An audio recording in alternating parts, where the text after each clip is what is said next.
You know what the best part about getting down to your desired weight is? You can kind of start to see your collarbones. Hi, welcome back to my YouTube channel. I feel like this light isn't ideal. I think that's a much better light. Let's film here today, just because we're gonna have pictures up on the screen anyways. I'll be in the corner, you can see my cacti, and we can get this show on the road. Today we're gonna talk about the worst houseplant listings I've ever seen. Some of these are actually outrageous. And let's just get into it because I'm really excited to show you how bad these are. We're just gonna jump right into it, okay? We're not gonna go through these in any particular order because they're all pretty bad. Number one, boom. Monstera obliqua times Adansonii hybrid.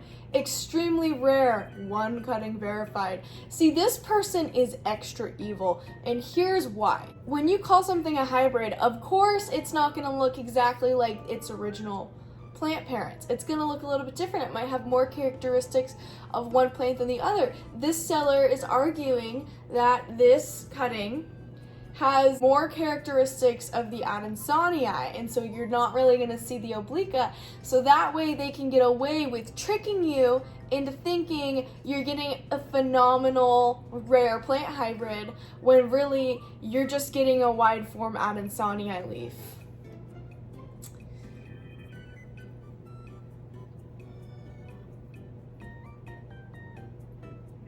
One cutting verified. See, that bothers me too because there's no way to verify that. The thing would have to flower and fruit. You can't verify a plant cutting. Even when, oh, I got my nails done again, by the way.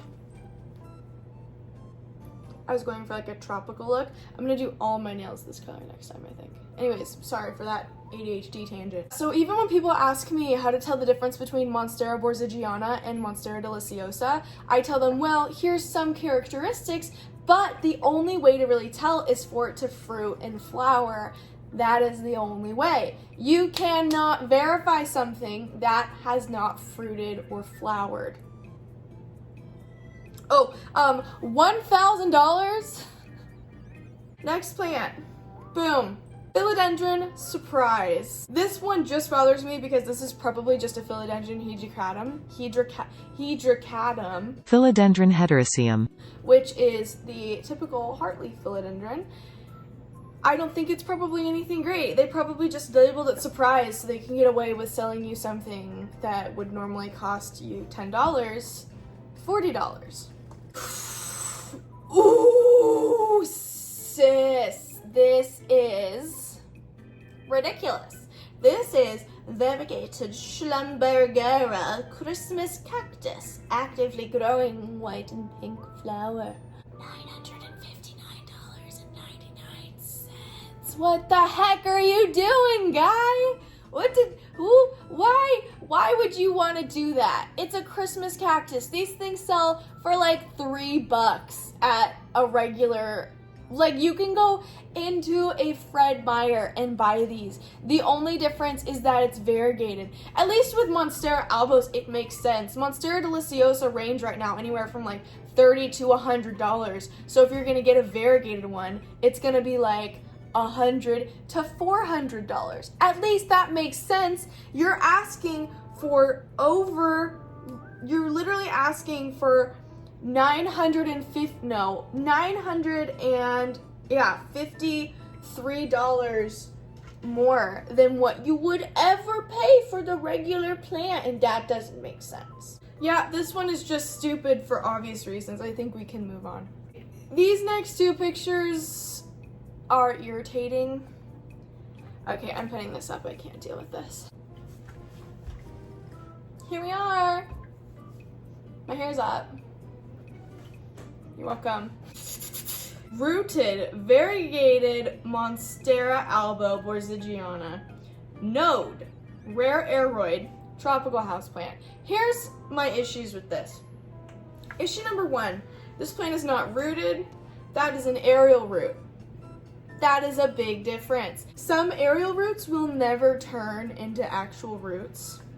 Number two, That is not large enough for a houseplant to literally ever come out of ever.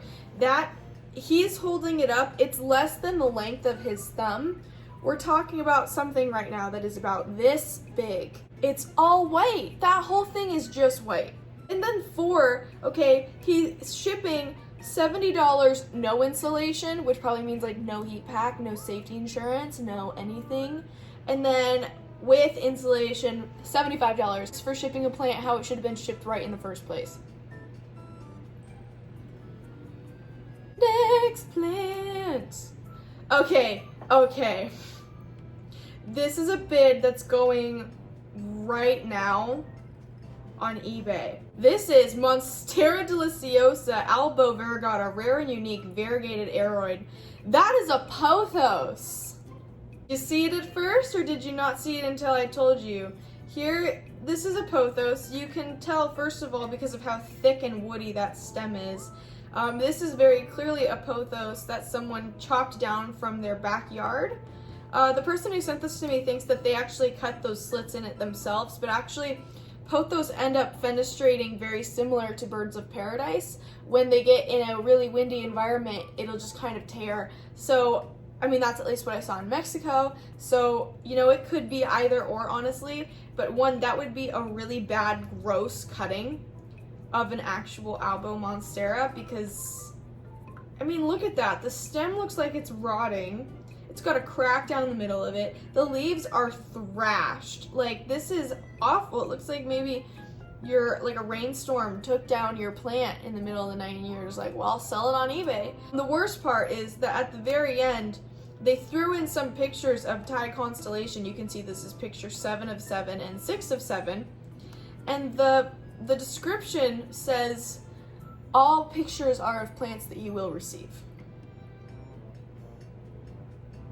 And you know you're not about to get a Thai constellation for $36 and what, $10, $6 shipping?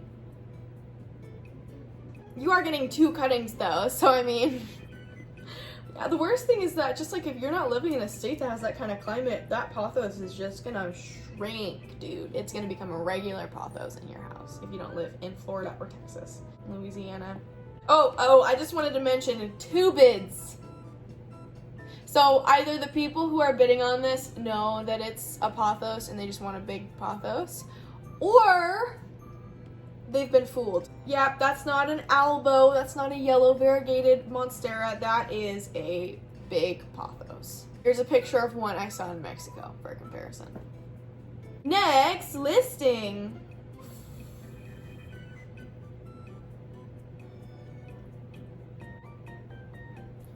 $1,500. True Monstera adansonii. Ultra rare plant. 1 leaf for sale, no nodes.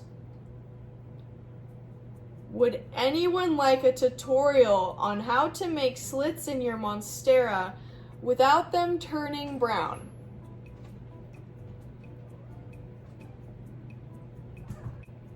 Here's the sitch. My first issue. That is a pothos marble queen with just like holes cut in it. They call Monstera adansonii a rare plant. That's a problem. 1 leaf, no nodes. $1,500. My 5th problem is, would anyone like a tutorial on how to make holes in your Monstera leaves without them browning? Hold me close, Raven. I cannot do this anymore. This is it for me. So when I first saw this, I was like, that's so bad. Because, like, believe it or not, there are people out there who really do not understand that those fenestrations are natural. They literally think you have to cut the holes in your Monstera leaves yourselves. There was someone who popped up on a houseplant page. She totally thought that you had to cut them herself. She was like, can anyone tell me how to do this? My Monstera leaves keep browning. I'm trying to put the holes in them. And everyone was like, sweetie, oh no. I posted this in my houseplant group chat I have with, like, I think 9 other people, and we all talked about it. And then one of my friends knew this post because they're super active on Facebook and said that it's a troll. Like, in the comments, they went in there and was like, they pinned it or something. I was like, this was a troll, whatever. Like, and then the reason that edit is down there is because they're referencing that first girl who actually thought that you needed to cut the holes. When I first saw this, it absolutely... Hold on, Raven's about to mess up my proxies. So this was a troll. This was not a serious listing, but I kind of wish it was, because how insane would that be?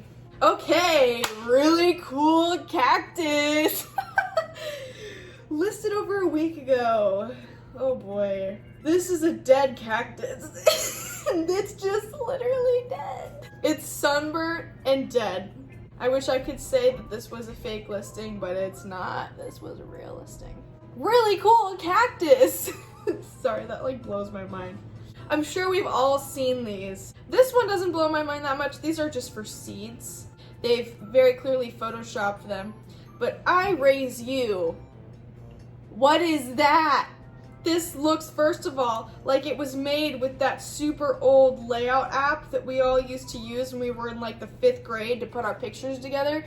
And you had an option to put like a frame around it and you'd put it on Facebook and you were so happy because it had your frame in it. And this is photoshopped plants that literally aren't real. Oh boy. Okay, so this is from a nursery who I'm not gonna shame this nursery. You see her? Sister, you better watch yourself. This nursery is going to be selling Monstera deliciosa Thai constellations for $1,400. Just how any plant for that much is insane to me. At least with the Spirit of Sanctity, it makes sense because it's a very rare and coveted and extinct in the wild plant. But you just can't sell Monstera deliciosa variegata for $1,400. I could see $1,000 at the most for like a 6-foot tall plant, okay? But anywhere over that for a plant that is so common, like it's rare because it's hard to find because it's so in demand. So finding it is rare, especially in person. But it is not anywhere near on the level of like variegated Adansonii or Spiritus Sancti or the Obliqua. It should not be in those numbers, period, because you're putting that plant on that level where it just doesn't exist. This one I just thought was funny because it says well-rooted white knight for $100, and you look at it and this plant is clearly suffering from root rot and is poorly rooted. So let's move on because that's just sad. All right, the last plant here is kind of a saga. I have a friend in Canada who sent this to me. This is a Pothos aurea for $120. Well, 2 weeks later, still hadn't sold, so dropped the price to $60 for 2 plants for our Pothos. You can buy one that big at Home Depot for $18. Anyways, I hope you enjoyed going on that little ride with me. I hope that you enjoyed seeing some of the most hilariously bad, awful, disrespectful listings known to humanity. I hope that, you know, we all got something from this. I hope that we all came away from this learning more about ourselves, you know, what we're willing to pay, what we're willing to charge. You know, don't be one of those people that's like, oh, I value low prices because you want to buy plants for low prices, and then on your own shop sell plants for like over $300. You know, it's things like that that are just kind of course you do have to take in the plants into consideration. If a person is selling actual rare anthurium or actually rare philodendron, I'm just under the belief that I probably won't pay more than $150 for anything right now. Actually, I'm not paying any money for anything. I've watched a bunch of really beautiful begonia eBay listings go away. Also, Steve's Leafs restocks update today, rip. Just pass me by because I cannot afford any plants right now, which sucks, but it's a lesson for me to learn, hey, You don't need this. Enjoy your however many other plants you have. I don't even know how many I have. I should count. I should do a giveaway where if you can guess how many plants I have, you win. Thank you so much for watching. Please make sure you leave a like. Please subscribe. Please tweet me at PlantMeAshley. Reach out to me on Instagram. Reach out to me on YouTube. Reach out to me on Twitter. If you feel like subscribing, please God do it. We are really close to 7,000, which I feel like is kind of legit. So I mean, if you want to help out. My mom's in town. I'm gonna film a houseplant shopping vlog with her probably today.